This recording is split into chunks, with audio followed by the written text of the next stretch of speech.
ಮುನಿಯಪ್ಪನವರೇ, ಸಮೀರ್ ಅಹಮದ್ ಖಾನ್ ಅವರೇ,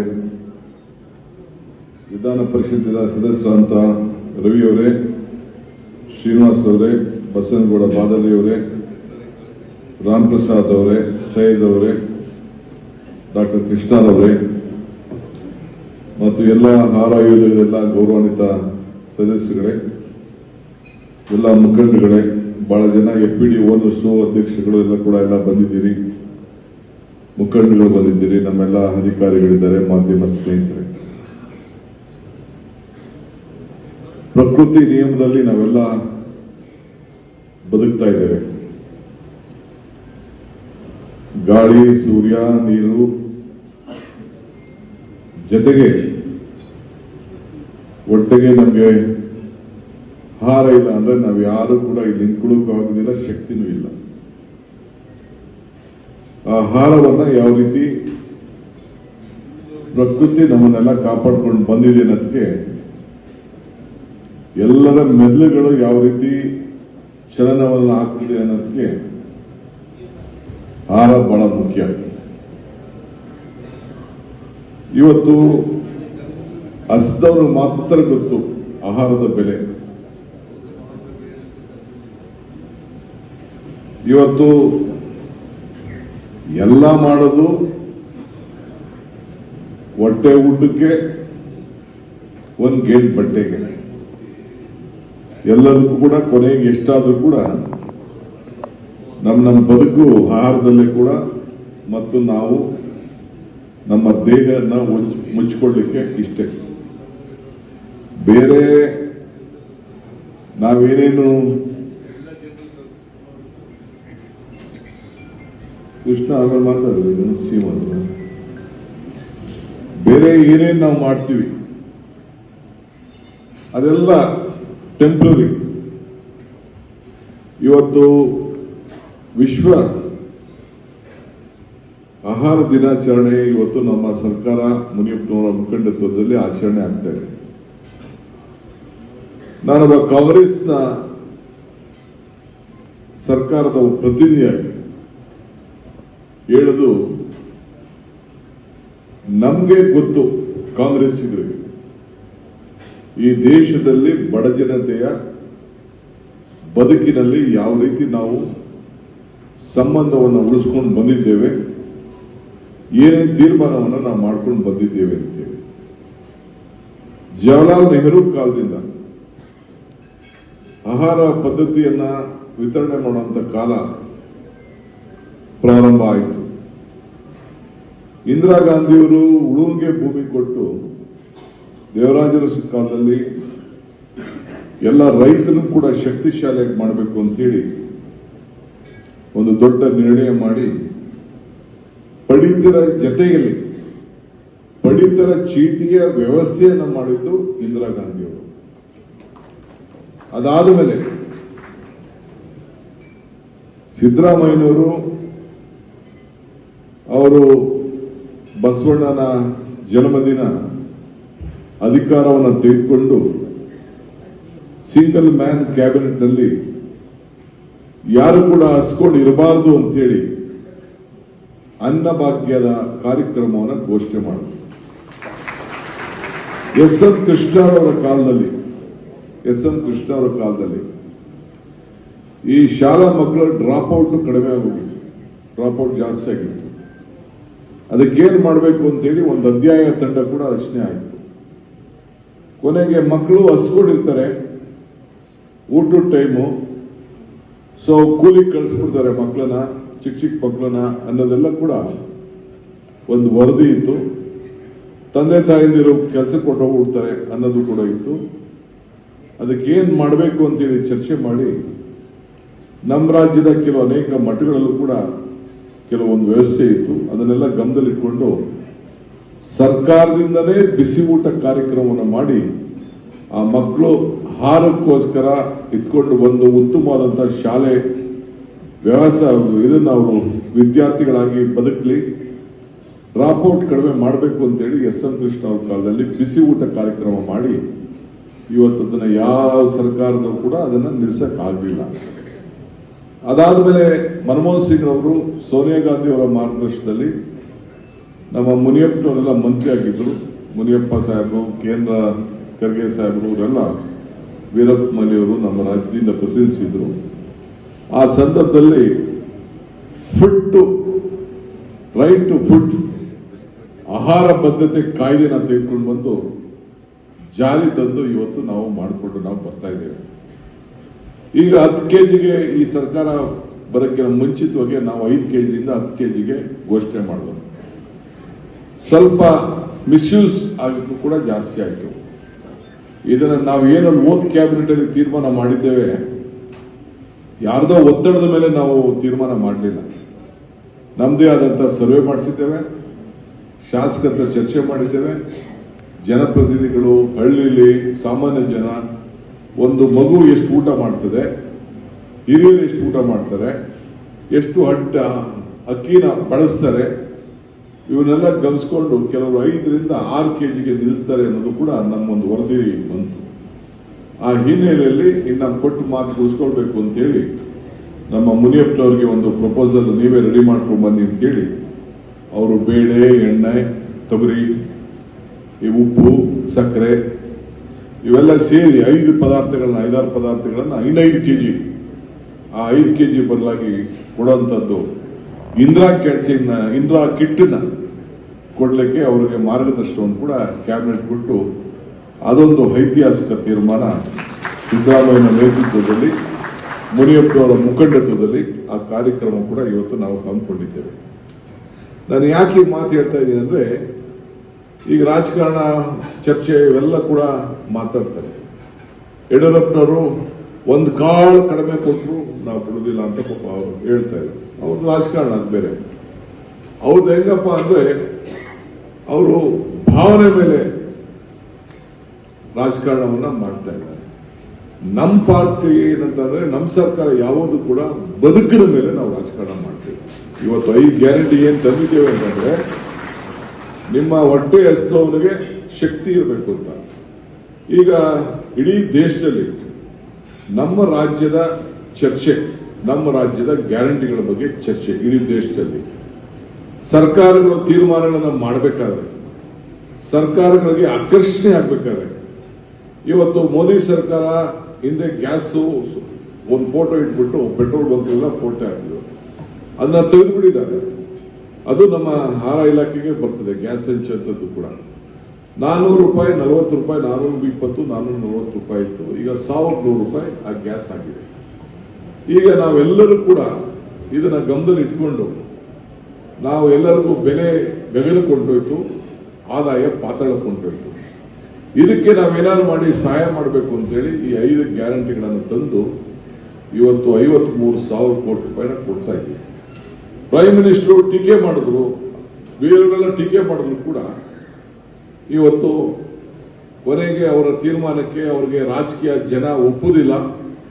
ತೆಲಂಗಾಣದಲ್ಲೂ ಕೂಡ ಕಾಂಗ್ರೆಸ್ ಸರ್ಕಾರ ಈ ರೀತಿ ಗ್ಯಾರಂಟಿ ಕೊಟ್ಟರು, ಜನ ಒಪ್ಪಿದ್ರು ಅಂತೇಳಿ ಮಹಾರಾಷ್ಟ್ರದಲ್ಲಿರ್ಬೋದು, ಮಧ್ಯಪ್ರದೇಶದಲ್ಲಿರ್ಬೋದು, ಹರಿಯಾಣ ಇರ್ಬೋದು, ಈಗ ಬಿಹಾರಲ್ಲೂ ಕೂಡ ಇನ್ನ ಎಲೆಕ್ಷನ್ ಬರೋದು 1 ತಿಂಗಳು ಮುಂಚಿತವಾಗಿ ಒಂದೊಂದು ಹೆಣ್ಮಕ್ಳಿಗೆ 10 ಲಕ್ಷ ರೂಪಾಯಿ, 10,000 ರೂಪಾಯಿ ಅಕೌಂಟ್ ಕೂಡ ಈಗ ಹಾಕ್ಬಿಟ್ಟಿದ್ದಾರೆ. ಅಂದ್ರೆ ಜನರ ಹೊಟ್ಟೆಪಾಡು ಇಂಪಾರ್ಟೆಂಟೇ ಹೊರತು ಜನರಿಗೆ ಶಕ್ತಿ ಕೊಡೋದು ಇಂಪಾರ್ಟೆಂಟೇ ಹೊರತು ಬೇರೆ ವಿಚಾರ ಅಲ್ಲ ಅನ್ನೋದು ಕೂಡ ಹೇಳ್ತಾರೆ. ಸೊ ನಾನು ಬೇರೆಯವ್ರ ಟೀಕೆ ಬಗ್ಗೆ ನಾನು ಚರ್ಚೆ ಮಾಡಕ್ ಹೋಗ್ತೇನೆ. ನಾನು ಏನ್ ಹೇಳ್ತಾ ಇದ್ದೇನೆ, ನೀವೆಲ್ಲರೂ ಕೂಡ ಮಾನಸಿಕವಾಗಿ ಶಕ್ತಿ ಇದ್ದು ಮಕ್ಕಳಿಗೆ ಉತ್ತಮಾಭ್ಯಾಸ ಇರಬೇಕು, ಆರೋಗ್ಯಕರವಾಗಿ ಕಾಪಾಡಬೇಕು ಅಂತಂದ್ರೆ, ಈಗ ಹೆಣ್ಣು ಮಕ್ಕಳು ನಮ್ಮ ಸರ್ವೆ ಇದೆ, ನಾವೊಂದು ಸರ್ವೆ ಮಾಡಿಸಿದ್ದೀನಿ.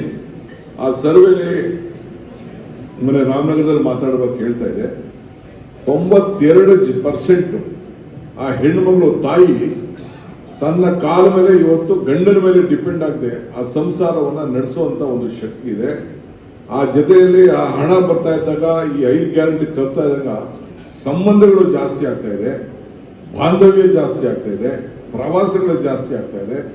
ಎಲ್ಲ ತರದಕ್ಕೂ ಕೂಡ ದೇವಸ್ಥಾನ ಇರ್ಬೋದು, ನಂಟಸ್ಥಾನ ಇರ್ಬೋದು, ಪ್ರವಾಸಿ ಕೇಂದ್ರಕ್ಕೆ ಇರ್ಬೋದು, ಮತ್ತು ತಂದೆ ಆದಂತ ಆರ್ಥಿಕವಾದಂತ ಶಕ್ತಿ ಮತ್ತು ಆರೋಗ್ಯ ವಿಚಾರದಲ್ಲೂ ಕೂಡ ಆ ಹೆಣ್ಣುಮಗಳು ಹಣವನ್ನು ಉಪಯೋಗಿಸುವಂತ ವ್ಯವಸ್ಥೆ ಮಾಡ್ತಾ ಇದ್ದಾರೆ.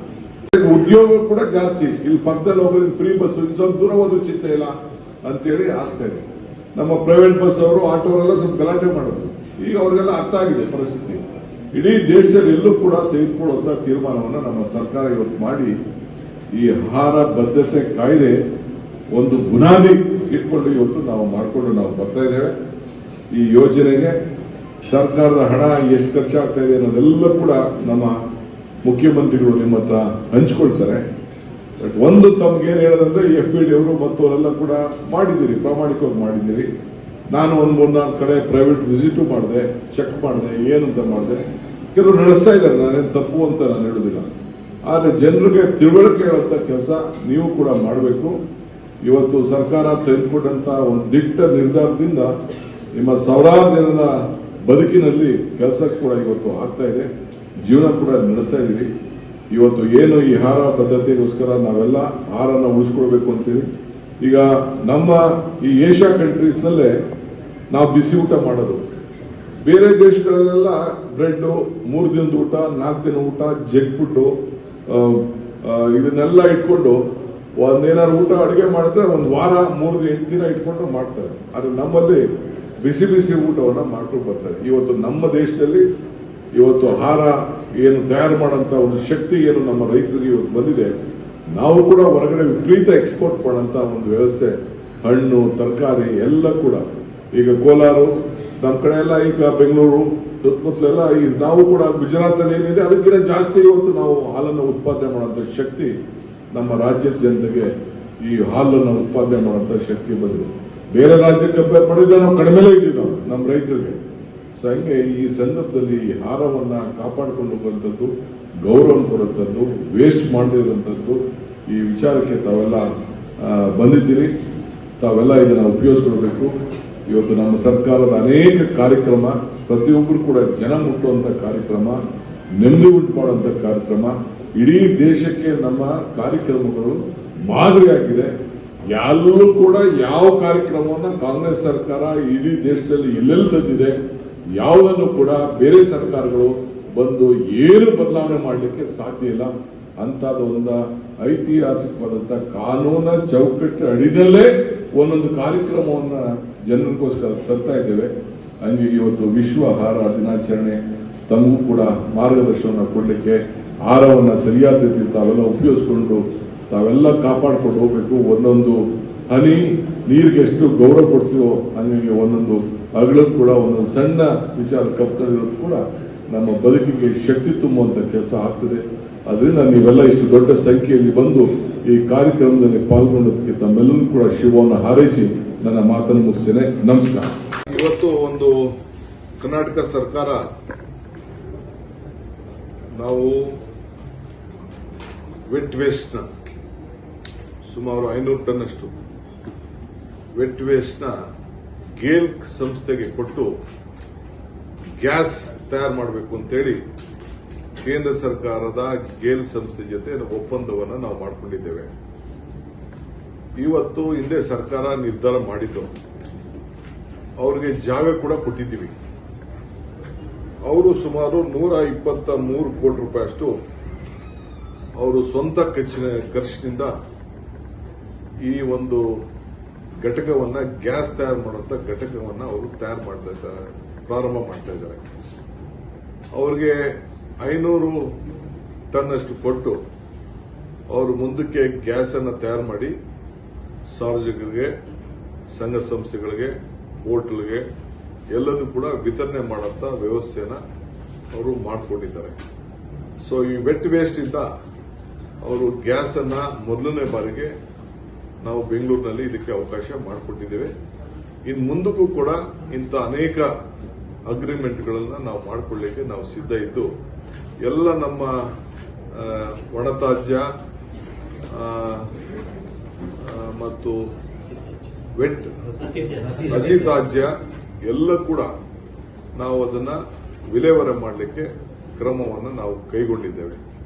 ಸೊ ಈ ಹಿನ್ನೆಲೆಯಲ್ಲಿ ಇಂಥ ಒಂದು ಮಹತ್ವವಾದಂಥ ತೀರ್ಮಾನ ಕೂಡ ಇವತ್ತು ಅಗ್ರಿಮೆಂಟ್ನ ನಮ್ಮ ಸರ್ಕಾರದ ಅಧಿಕಾರಿಗಳು, ನಮ್ಮ GBA ಕಮಿಷನರು ಮತ್ತು ನಮ್ಮ ಸಾಲಿಡ್ ವೇಸ್ಟ್ ಮ್ಯಾನೇಜ್ಮೆಂಟ್ನ ಅಧಿಕಾರಿಗಳು ಮಹೇಶ್ವರ ರಾವ್ ಮತ್ತು ಕರಿಗೌಡರು ಮತ್ತು ಗೇಲ್ನ ಎಂಡಿ